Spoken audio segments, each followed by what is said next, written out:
página 103 do nosso livro de Atos dos Apóstolos, item 3.10.2.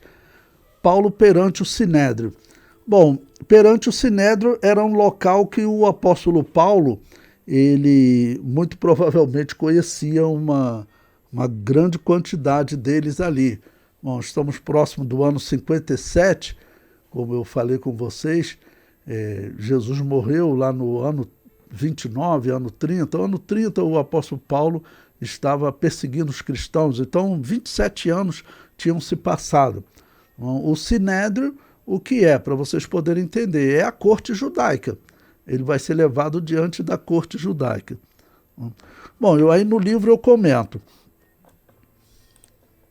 Antes de se converter, Paulo estava no Sinédrio como uma autoridade entre os fariseus. Certamente alguns se lembravam de Paulo. Pelo que vemos, o sumo sacerdote já era outro, pois quando ele manda alguém ferir Paulo, e Paulo diz que Deus o ferirá, os homens avisam a Paulo que aquele era o sumo sacerdote. Como Paulo vê que o julgamento não era correto, ele diz que estava sendo julgado por causa da ressurreição dos mortos, o que causou um conflito entre fariseus e saduceus, encerrando o julgamento. E aí Paulo vai ser retirado, né, na fortaleza para a proteção dele.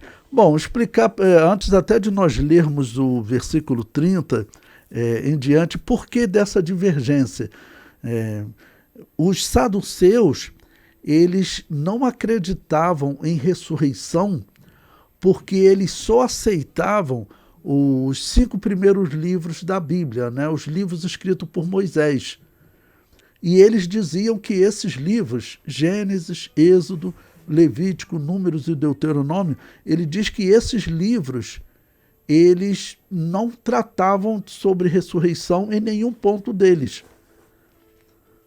A ressurreição vai acontecer depois, né? Elias, Eliseu e Daniel vai falar claramente sobre ressurreição. Então o tema ressurreição surge depois. Só que para eles só os livros de Moisés podiam implantar doutrina, vamos assim dizer, determinar doutrina. Ou seja, eles não acreditavam no livro de Daniel como sendo um livro inspirado por Deus. Okay? Os únicos realmente inspirados eram os livros de Moisés. Então, eles não acreditavam em ressurreição. Os fariseus já acreditavam. Os fariseus eram, vamos assim dizer, a melhor parte desses grupos judaicos do Novo Testamento. Apesar de eles serem assim, muito criticados na história e se tornaram sinônimo de falsidade, mas originalmente não eram assim não. E até, por exemplo, o Saulo de Tarso, ele era um fariseu e era sério, né? O mestre dele, Gamaliel, também era sério. O avô de Gamaliel, um homem chamado Hilel, até hoje é respeitadíssimo entre os judeus. Então, os fariseus, eles eram realmente sérios. Infelizmente, tinha muito fariseu envolvido com política. Mas falando só de Gamaliel, que quando ele aparece na Bíblia, aparece de forma justa, procurando um julgamento justo, né? Tá bom? Então, falando só de Gamaliel, ele seria um bom exemplo. Então, os fariseus, eles eram bons exemplos. Nós sabemos que os fariseus, por exemplo, eles não participaram daquele julgamento de Jesus de madrugada na casa do sumo sacerdote. Se os fariseus participassem, muito provavelmente os fariseus intervinham, porque Gamaliel, ele era aquela pessoa que a palavra dele era respeitada por todos. Era o homem que, olha, se tem que interpretar a lei, temos que seguir a lei diz isso, isso e isso. Ou como em outros momentos, né, Nicodemos, José de Arimateia defenderam Jesus dizendo, olha, a nossa lei ela não condena ninguém sem antes ouvi-lo, ou seja, existe uma lei a ser seguida.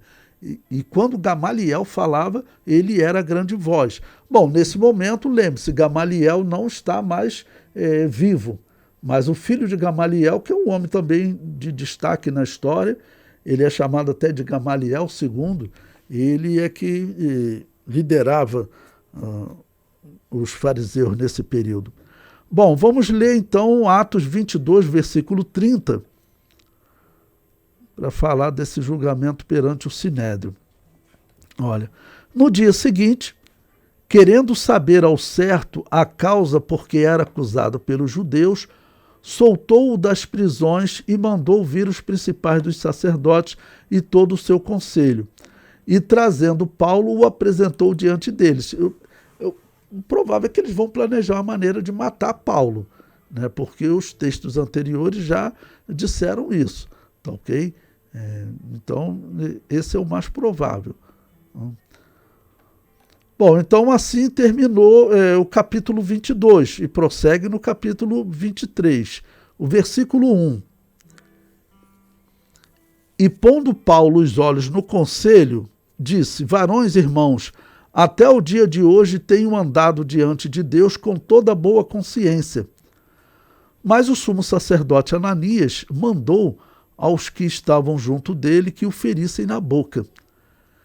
Bom, Ananias, nós sabemos pela história, através de Flávio Joséfo, quem é que entregava o sumo sacerdócio. Era um cargo político naquela época. Naquela época era como um exemplo, se o prefeito do Rio de Janeiro dissesse quem seria o pastor que vai liderar essa igreja. Não?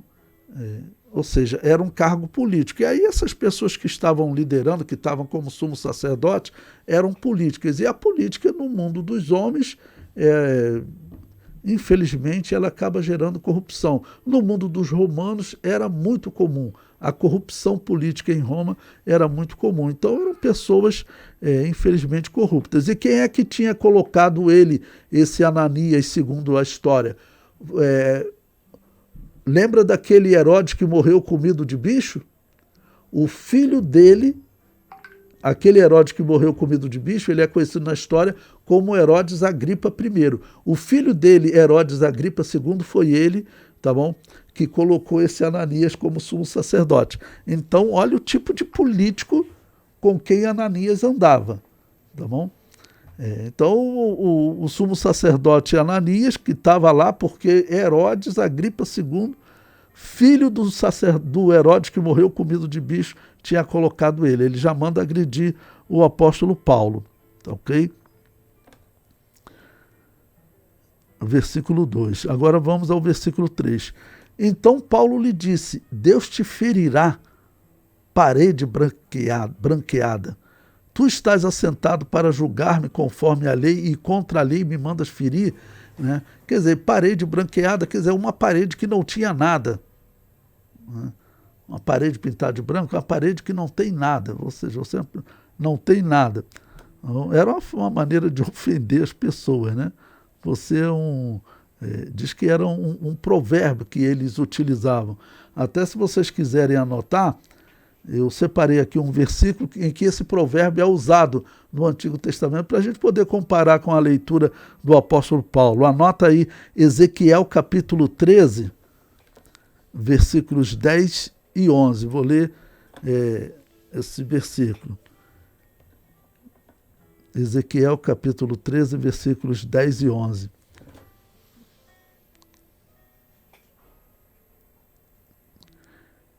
Versículo 10. Visto que andam enganando o meu povo, dizendo paz, não havendo paz, e um edifica a parede de lodo, e outros a rebocam de cal não adubada. Dize aos que rebocam de cal não adubada, que ela cairá.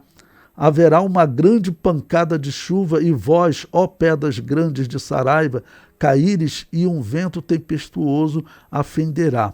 Então, veja, ele diz aqui que tem uma parede que foi colocado cal nela. E isso era usado, né? Então, uma parede branqueada como uma parede que não tinha nada e que ela seria defeituosa. Tá bom? Então, eles só fizeram o seguinte, fizeram uma parede de lodo, né? E só chegam outros e rebocam ela com cal. Mas é uma parede ruim, é uma parede ruim. Ok? Porque o lodo não era próprio para isso. Ou seja, você está todo errado. Era a maneira de ofender a pessoa. Né? Diz que ele era semelhante a falar assim, sepulcro caiado. né? Vamos dizer, algo que fede por dentro, porque tem um corpo lá apodrecendo, mas por fora ele está pintado, entendeu? De branco, bonitinho, né? É um sinônimo. Bom, versículo 4, Atos 23, versículo 4. E os que ali estavam disseram, injurias o sumo sacerdote de Deus? E Paulo disse, não sabia, irmãos, que era o sumo sacerdote, porque está escrito, não dirás mal do príncipe do teu povo. Bom, Paulo está vendo que o julgamento, vamos dizer, não vai ser um julgamento correto, né?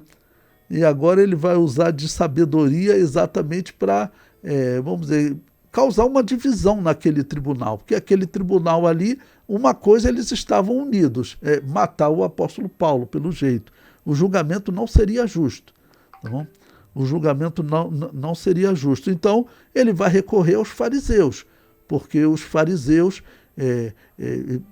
esses que então concordaram com essa atitude feia, não falaram nada, ele ia mexer no brilho da doutrina deles. Qual é a doutrina? É ressurreição.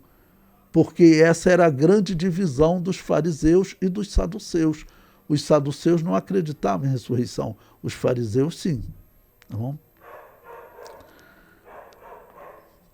Então, versículo 6, né? E Paulo, sabendo que uma parte era de saduceus e outra de fariseus, clamou no conselho, varões e irmãos, eu sou fariseu, filho de fariseu, no tocante à esperança e ressurreição dos mortos, sou julgado. Ou seja, ele trouxe o tema ressurreição para debate, porque ele sabia, e isso ia ter confusão no tribunal, e confusão entre os religiosos israelitas, vou até falar, principalmente os saduceus. Os saduceus, eles não tinham nada de Deus na vida deles. Não? E quem desacredita na Bíblia não tem nada de Deus na vida dele. Não? O sumo sacerdote daqueles dias não tinha nada de Deus na vida dele. A pessoa que se alguém desacreditar na Bíblia hoje, se alguém chega e fala sobre qualquer parte da Bíblia, como na história nós sabemos que Martim Lutero, por exemplo, falou que a epístola de Tiago tinha que ser rasgada da Bíblia e jogada no lixo. Então, qualquer um que fale sobre qualquer parte da Bíblia, algo semelhante, como os sumos sacerdotes, os saduceus falavam nesse período, nós temos que dizer que eles não têm nada de Deus. Porque você atacar a Bíblia, você destrói toda a profecia. Se a Bíblia não for a infalível palavra de Deus, então você tem que esquecer toda a profecia. Ok? Então, nesse sentido, os saduceus não acreditavam, por exemplo, no livro de Daniel, então eles não tinham nada de Deus. Os fariseus já eram um grupo um pouco mais, vamos dizer, temente a Deus. Estudavam as escrituras de maneira mais séria. O próprio nome fariseu, se você se lembra, né, significa separado. Era um sinônimo de santificado, né? Alguém que se separou para estudar as escrituras sagradas. Ok? Então encontramos muitos fariseus, principalmente no ministério de Jesus, atrapalhando e outros fariseus também vão continuar fazendo isso, mas eles tinham, vamos dizer, um lado menos pior do que os saduceus. Eles eram estudiosos mais sérios. Tanto que os fariseus, eles geraram os rabinos, foram os rabinos que mantiveram de alguma maneira a sã doutrina. Existem rabinos hoje que eles seguem as escrituras do Antigo Testamento direitinho. Existe rabino que acredita até em espiritismo, tá bom? Mas existe rabino que segue as escrituras vamos dizer, corretamente, como existia nesse período aqui. O próprio mestre do apóstolo Paulo seria um. Ele, eu já disse para vocês em outros momentos, ele talvez não tenha conseguido interpretar as escrituras que falavam no Messias morrendo. Ele talvez não tenha conseguido interpretar e talvez não tenha conseguido interpretar a profecia de Daniel que falava de um tempo da morte do Messias. Certamente ele não entendeu assim, mas eles, no geral, eles se dedicavam muito ao estudo das escrituras, ok? Tanto que Deus escolheu um deles, um fariseu, que era Saulo de Tarso. foi ensinado de maneira errada, mas ele se dedicava realmente de maneira séria às Escrituras. Versículo 7. E havendo dito isto, houve dissensão entre os fariseus e saduceus, e a multidão se dividiu. Infelizmente, eu estou colocando a possibilidade do apóstolo Paulo querer colocar um debate com eles, né? Vamos realmente ver as Escrituras, mas eles na verdade não deixam, ou seja, ele já foi logo agredido, ele não vai conseguir argumentar com eles. Então eles se dividiram por conta do tema ressurreição. Versículo 8, porque os saduceus dizem que não há ressurreição, nem anjo, nem espírito, mas os fariseus reconhecem uma e outra coisa. Ou seja, os fariseus tinham um princípio certo, ali quem está errado são os saduceus, né? É inaceitável você acreditar, vamos dizer, em Deus e não acreditar em ressurreição, então acaba tudo quando morre.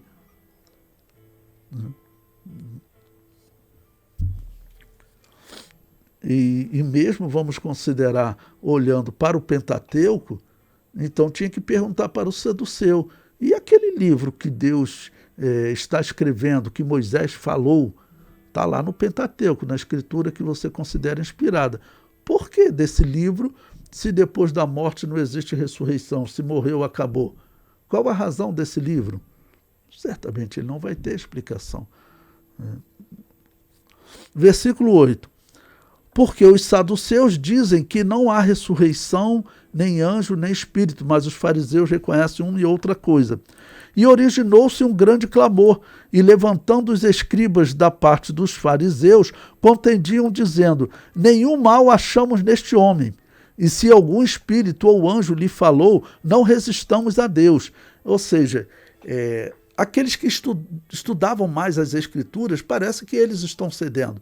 Durante o ministério de Jesus, dois importantes homens, Nicodemos, ele era um fariseu.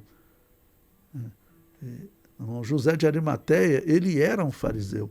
Então, os fariseus, eles eram, vamos dizer, a parte mais séria do Novo Testamento. Infelizmente, teve uma grande parte deles que resistiram a Jesus. Durante o ministério de Jesus, eles estavam combatendo, como tem alguns agora combatendo, mas havia alguns sérios. Entre os saduceus, meu irmão, quem não acredita em vida eterna, não acredita em ressurreição, nem anjo, nem espírito, essa pessoa não podia de maneira nenhuma estar como sumo sacerdote. Mas por que ele estava? Porque era um cargo político. Era descendente de Arão, agradou a Roma, agradou a Herodes, então coloca ele como sacerdote. Mas se fosse fazer uma eleição séria, né, ou até pelo que se ouvia do povo, né, vamos dizer, se fosse escolher de maneira séria entre os descendentes de Arão, eles, claro, colocariam como regra alguém que acreditasse na integridade das Escrituras. Porém, era Roma que decidia. O versículo 10. E havendo grande dissensão, o tribuno, temendo que Paulo fosse despedaçado por eles, olha só como era a situação do tribunal do povo de Deus, né? Mandou descer a soldadesca para que o tirassem do meio deles e o levassem para a fortaleza. Ou seja, o apóstolo Paulo, se ele pretendia, no caso, tentar contra-argumentar com eles, ter uma oportunidade de vamos analisar, porque realmente isso vai acontecer muitas vezes na história. Tem até um trabalho que eu estou escrevendo, ainda vou terminar ele, grandes debates da história, grandes debates que aconteceram entre judeus e católicos, debates que aconteceram entre judeus. Vou aproveitar, como está nesse tema debate, colocar um parênteses, contar uma história interessante para vocês. Teve um debate, por exemplo, que saiu entre judeus, que foi próximo do ano 1100, que ele falava de judeus como israelita, tá bom? Era entre alguns da tribo de Judá e outros da tribo de Benjamim, porque os da tribo de Benjamim, vamos dizer, sobreviveram em importância, né? Tá bom? E o debate envolvia o seguinte: qual foi o pior rei, contando de Davi, Saul, Davi e Salomão, quem seria o pior rei? Aí foi o debate, né? Vamos debater quem foi o pior rei. Olha que coisa horrível. Mas eu achei, vamos dizer, o que eles argumentavam é uma lição para nós. Uma coisa que vamos considerar seria desnecessário, né? Mas eles debatendo sobre quem seria o pior. E o judeu, né, descendente de Davi, ele, da tribo de Judá, ele defendia o seguinte: olha, Saul, ele errou muito feio, ele perdeu o direito ao trono, tá bom? Saul, ele perdeu o direito ao trono. Então, ele dizia que Saul, ele era o pior dos 3 reis. Claro que ele queria jogar para a tribo de Benjamim, queria jogar contra a tribo de Benjamim. Tá bom? Então, o descendente de Davi dizia que dos 3, Saul foi o pior. Por quê? Porque Saul, claro, não era descendente de Davi. Ele não era nem judeu, ele era da tribo de Benjamim. Pois bem, e o descendente da tribo de Benjamim, que argumentava, ele dizia que dos 3, o pior era Salomão. E o argumento dele é interessante, né? Porque ele fala, olha, Saul realmente errou. Saul foi até consultar uma pitonisa, mas Saul só fez isso porque ele queria ouvir a voz de Deus. Saul, em nenhum momento, ele pensou em buscar outros deuses. Saul sabia que não existia outros deuses, então ele estava buscando o único Deus que existe, só que de maneira errada. Já Salomão, ele acreditou em outros deuses, sacrificou a outros deuses, então Salomão seria o pior deles. Eu falei, foi um exemplo de um debate. Então os debates na história, eles são normais, né? Um pouco antes, vamos dizer, o bisavô do líder do Sinédrio nesse momento, ele teve muitos debates com a outra escola de interpretação da lei que havia em Israel nesses dias, que havia essa escola desse famoso, que hoje é o Gamaliel II, tá bom? Que é chamada Casa de Hilel, e havia a Casa de Shammai. Se vocês quiserem anotar, para vocês pesquisarem depois, vai na internet, hoje é muito fácil, né? A Casa de Shammai. Então, esse Shammai, ele debatia com o bisavô do homem que liderava os fariseus nesse período, Gamaliel II. Então, os debates eram normais. Talvez esse era o plano do apóstolo Paulo. Chama aí o grande mestre de vocês, chama Gamaliel II para debater comigo. Mas eles não se apresentaram para debater, não, porque a questão era essa. Na Ásia, o apóstolo Paulo estava debatendo e as pessoas que estavam ouvindo a explicação do apóstolo Paulo estavam aceitando essa nova explicação e aumentava o número de judeus que criam o Messias já veio. E o natural, eu falo, se acontece isso, se eu sou judeu e defendo que o reino de Israel não passou, eu teria que estar lá para debater. E eu, né, Levi, teria que, não, peraí, esse homem está dizendo isso, vamos sentar aqui para ver qual é a verdade. Assim como hoje alguém chega e se disser, por exemplo, como tem pessoas dizendo que batismo de recém-nascido tem valor diante de Deus. Nós sabemos que não, mas tem pessoas pregando isso, já sugerindo isso na Assembleia de Deus. Tá bom? Tem pessoas sugerindo isso. Se isso um dia for debatido, eu falei, não, peraí, eu quero me inscrever para falar contra isso. É uma obrigação, vamos dizer, se não tem ninguém para defender isso, não, alguém vai ter, porque alguém vai sempre estar defendendo a verdade. Então, certamente era a esperança do apóstolo Paulo, tá bom? Mas não teve, então, nenhum debate. Acabou realmente ele correndo o risco de ser despedaçado, né? Tá bom?